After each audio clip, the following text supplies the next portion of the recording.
हमारे देश में गाय एक राजनीतिक पशु बन गया है, जिसके जरिए तमाम राजनीतिक दल वोटों का दोहन करने का अथक प्रयास कर रहे हैं। कुल मिलाकर गाय इन दिनों राजनीति की शतरंज का मोहरा बन गई है।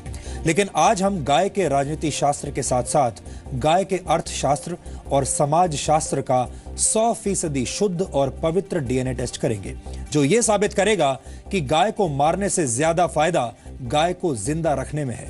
गाय का दूध हो, गोबर हो या गौमूत्र, गाय मरते दम तक समाज की भलाई का काम निष्काम भाव से करती है। शायद इसीलिए वेद पुराणों में गाय को कामधेनु कहा गया है। गाय का दूध कई तरह के रोगों को रोकने और उनके उपचार में काम आता है और गाय ही मनुष्य के आसपास मौजूद एकमात्र ऐसा प्राणी है जिसका मल मूत्र भी पवित्र और उपयोगी माना जाता है। वैज्ञानिक रिसर्च में यह साबित हुआ है कि गाय के दूध में प्रोटीन, कार्बोहाइड्रेट्स, मिनरल्स और विटामिन डी होता है, जो रोग प्रतिरोधक क्षमता और मानसिक विकास में सहायक होता है।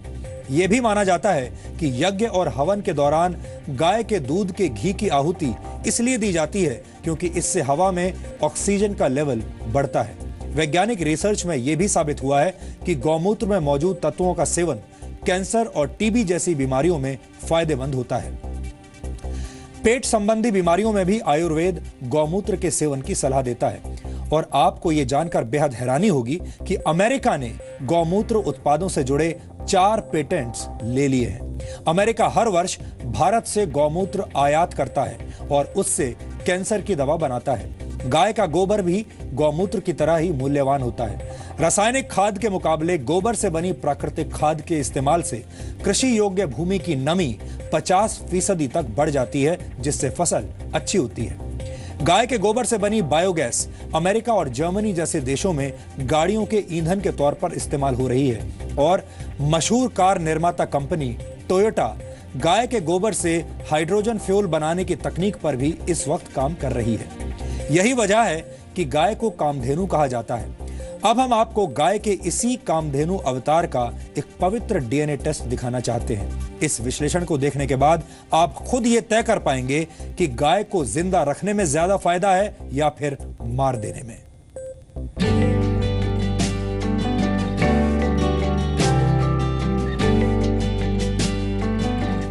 आज हम आपको बताएंगे कि माता और मांस से आगे गाय वो कामधेनु है जो इस देश से बेरोजगारी को खत्म कर सकती है। गाय वो जानवर है जो इस देश में पेट्रोल और डीजल की कीमतों को जमीन पर ला सकती है। गाय वो पशुधन है जो इस देश के लाखों गरीब किसानों को अमीर बना सकती है। कैसे? चलिए। पिछले कुछ दिनों में पूरी दुनिया ने उत्तर प्रदेश के दादरी में हुई हत्या, गाय को बचाने में सब इंस्पेक्टर मनोज मिश्रा की मौत से लेकर बीफ पार्टी मनाने वाले लोगों के मुंह पर कालिक पोतने की इन घटनाओं को देखा। देश को शर्मसार कर देने वाली ऐसी घटनाओं को देखकर लगने लगा कि गाय सिर्फ 2 ही कामों के लिए है, या तो पूजा करने के लिए या फिर काट कर खाने के लिए। लेकिन आप हैरान रह जाएंगे, जो गाय दूध नहीं दे सकती, जिसके हाथ पैर बेकार हो चुके हैं, जिसे बेकार समझकर सड़क पर छोड़ दिया जाता है, जिसे 5-6 हजार के लिए मांस का टुकड़ा समझा जाता है, वो गाय हर महीने एक बेरोजगार को सिर्फ गोबर और गौमूत्र से 5 से 6 हजार रुपए का रोजगार दे सकती है। गाय गौ का मूत्र भी हमने काफी 10 रुपये लीटर भी लगाए, तो अभी 5 लीटर 50 के हिसाब में 8-10 हजार महीने का तो एक गाय आराम से आपको गोबर मूत्र दे सकती है। गोबर और मूत्र दे सकती है, जो कि लोगों की नजरों में नकारा है, जो किसी काम की भी नहीं, वो गाय। और जो दूध देने वाली तो अलग बात है। ये एक और नया पहलू नया सामने रखा है आनंद जी ने, कि वो गाय जो सड़क पर लोग बेकार समझ करके छोड़ देते हैं और शायद जिसकी तरफ देखते भी नहीं है, वो गाय आपको 8 से 10 हजार रुपए महीना बड़े आराम से दे सकती है, घर बैठे दे सकती है।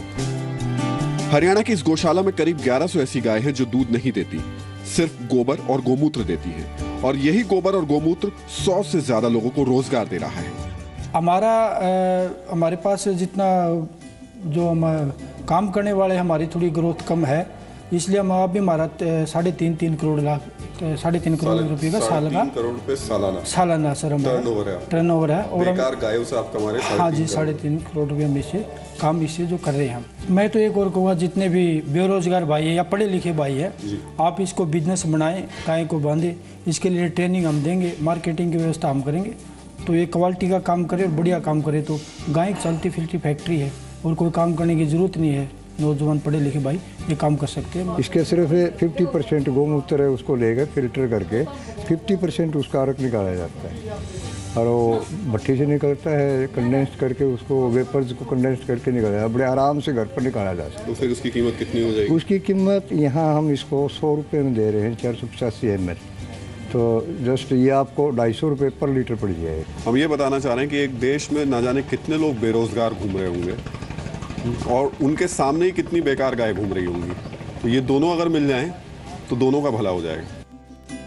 यानी दूध देना बंद करने के बाद भी गाय कामधेनु बनी रहती है, जो लोगों के लिए न सिर्फ रुपए कमाने का जरिया बनती है बल्कि इंसान की जिंदगी भी बचाती है। कैंसर और HIV हेपेटाइटिस भी आरपी अल्सर जैसे जैसे हमारे 99% रिजल्ट है।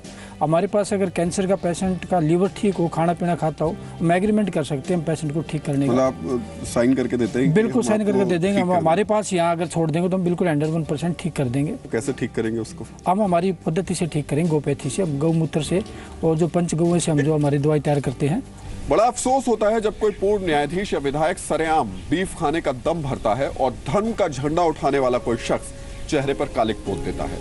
सवाल उठता है, भड़काऊ ट्वीट और भाषण देने वाले ये पढ़े लिखे लोग क्या बेरोजगारी दूर करने के गाय के इस पहलू को लोगों को समझा और बता नहीं सकते थे?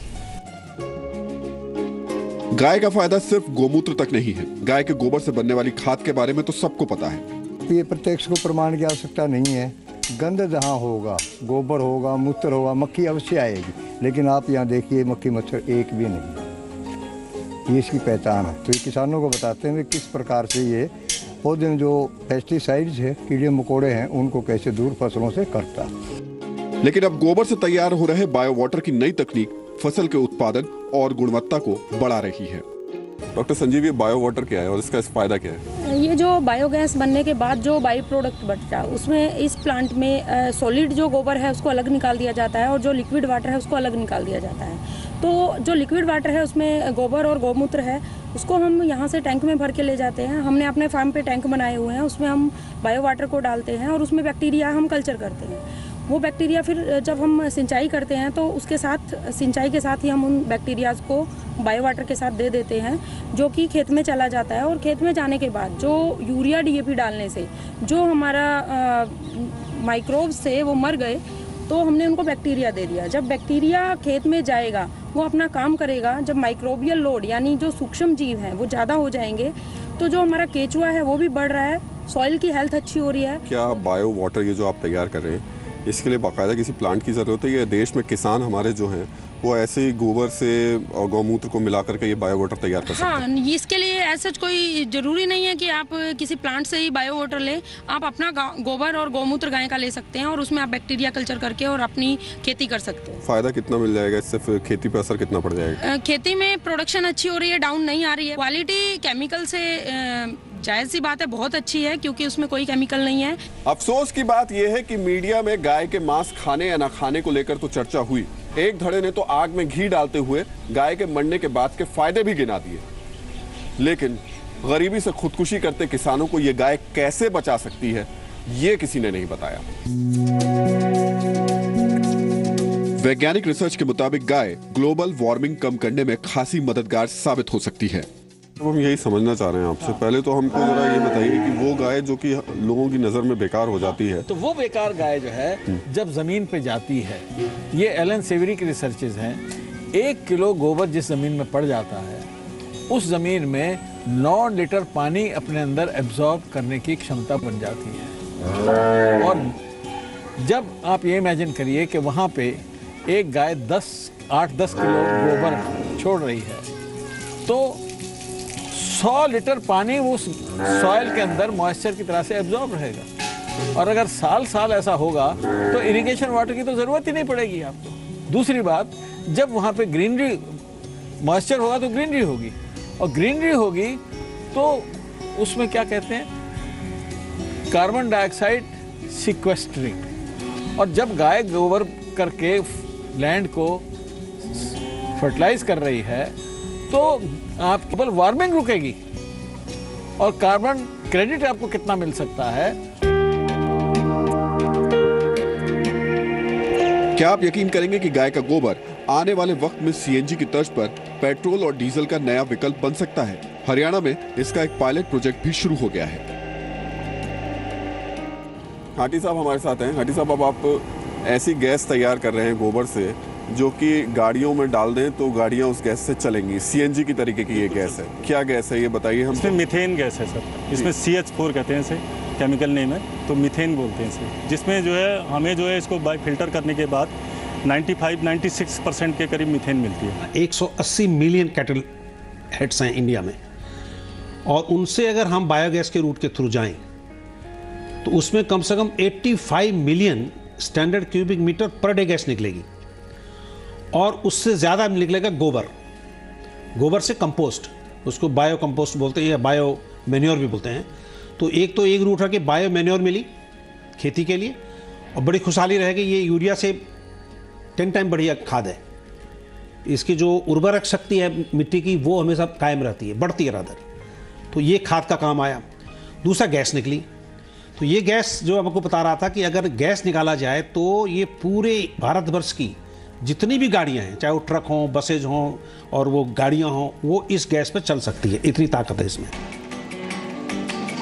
इतना ही नहीं, महंगी होती एलपीजी के मुकाबले अब आप अपनी रसोई के लिए गोबर से बनी बायोगैस के सिलेंडर भी ले सकते हैं। गोबर से बनने वाली बायोगैस का इस्तेमाल सिर्फ गाड़ियों के लिए नहीं, बल्कि अब कोशिश ये भी की जा रही है कि होटल, रेस्टोरेंट्स या फिर आपके घर में भी बायोगैस के सिलेंडर पहुंचे, और इसके लिए प्लांट्स लग चुके हैं। तो हमने कैस्केट बनाया है सर इसके लिए स्पेशली, अगर किसी को ज़्यादा रिक्वायरमेंट होती है ना, तो हम ये जो है ये छोटे वाले कैस्केट, ये जो कैस्केट है इनको सप्लाई कर सकते हैं पूरा। भारत सरकार जैसा सोच रही है कि भैया ये बायोगैस प्रोडक्शन जो है हम रूरल एरियाज में इतने ज़्यादा बना लें। नेशनल बायोगैस मिशन में उन्होंने बोला कि 10 मिलियन छोटे छोटे प्लांट लगाएंगे। अगर इस ढंग से हो जाएगा फिर उनको एग्रीगेट करके फिर सीएनजी में जाना उचित है।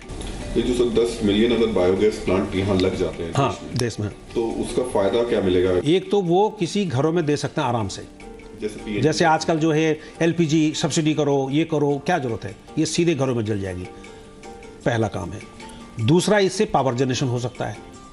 तीसरा, जो इनके छोटे मोटे ढाबे हैं या दुकानें चाय की हैं, मिल्क प्रोडक्ट की हैं या जलेबी जो भी बनाते हैं, ये वो यूज करेंगे।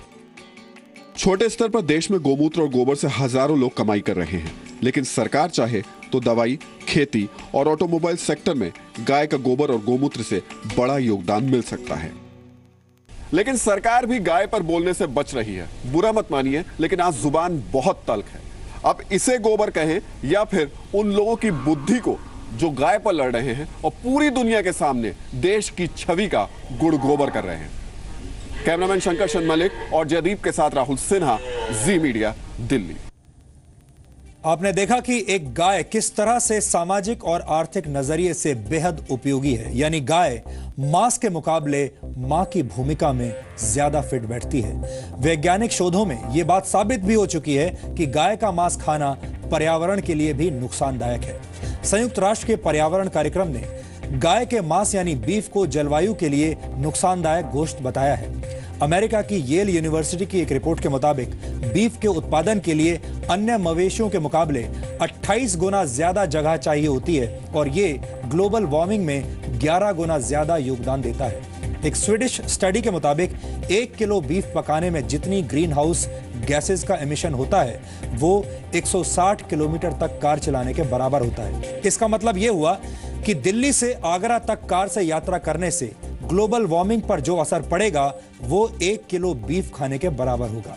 बीफ उत्पादन जल संरक्षण के लिहाज से भी खराब है, क्योंकि गेहूं और चावल जैसी मुख्य फसलों के मुकाबले बीफ के लिए पशुपालन में करीब 10 गुना ज्यादा पानी लगता है।